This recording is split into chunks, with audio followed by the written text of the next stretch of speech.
Okuviira ddala mu kyasa eky'e19 wabaddewo okwerumaaluma mu basiraamu okwetoolera eggwanga lyonna.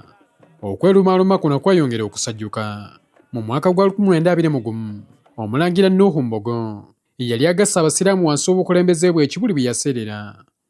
Okuva olwo ebiwaayo eby'enjawulo eby'abasiraamu byajja bitondebwawo okutuuka mu mwaka gwa 1972 yali omukulembeze w'eggwanga ebiseera ebyo Idi Amin Dada bwe yatondawo olukiiko lwa Uganda Muslim Supreme Council okugatta abasiraamu bonna. Era omuntu gwe basinga okuwa ekitiibwa.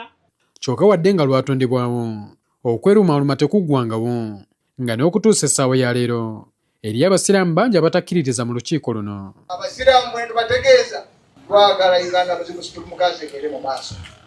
Bwe yatuuzibwanga Mufti wa Uganda okukulembera abasiraamu wansi wa Uganda Muslim Supreme Council mu Desemba w'omwaka gwa 2000, Sheikh Shaban Ramadhan Mubajje ekimu ku bigendererwa bye kwali kugatta abasiraamu bonna mu Uganda. Ekigendererwa ekisookera ddala kyali kyakulaba nti abasiraamu beegatta bavaamu okwerumaaluma, kubanga okwerumaaluma kw'abasiraamu tekubagasa naddala nga mu Uganda ffe batono ate bwe twerumaaluma ffe tufiirwa. Emyaka giyisa 25 nga Mubajje ali ku njiri eno wakati mu kusomooza okutali kumu. Abasiraamu abamu balinga mpulungusa ezitagira ki ezitagwa mu binyeebwa. Osekkula ogenda okugira bwoti nga mulimu ki mulimu n'ebinyeebwa ebirala nga biramba noga nti obwedda nsekkula naye kino kibadde kyekweseewa naye nga bwe bali. Wadde ng'okusomooza weekuli tekimulobedde kugenda mu maaso n'enjiri ye. Naye ekyo waliwo wootoka togamba nedda katufumbe enva sijja kumala biseera nga ngira ki nsenge ejja buli kaki tezijja kuggwamu.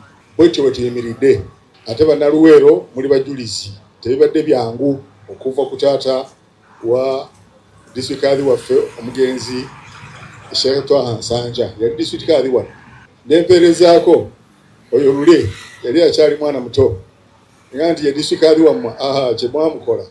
Bino Mufti abyogeredde Kasana mu disitulikiti y'e Luweero olwaleero ng'aggulawo edduuka ly'obuyisiraamu ery'eddagala n'ebikozesebwa mu bulimi n'obulunzi eriyitibwa Halaal Farmers Centre erigenda okuyamba abalimi n'abalunzi mu kitundu kino okufuna ebikozesebwa eby'omulembe. Tulina essanyu okuba wano olwaleero mu Luweero nga tugguddewo Halaal Farmers Centre esookera ddala. Tuli basanyufu nnyo okukwatagana wamu ne Uganda Muslim Supreme Council nga tutambuza omulimu guno. Halaal kulwokubanga eddagala lino liri original, tebalikyusizaamu tebalyongeddeemu, baalisiiringa nga bw'oliraba era gwe bw'olikozesa ne ligaana okukola ojja kulikomyawo oleete complain tulabe kizibu ki. Abalimi bagamba nti ekimu ku bisinga okubazza emabega mulimu gwabwe ly'eddagala ekyamu lye bagula ku katale ne litta ebirime byabwe. Naye ng'eddagala eriri mu katale baalicupula kati ffe oluvannyuma lw'okwetegereza tugana nedda lwaki abantu babonaabona.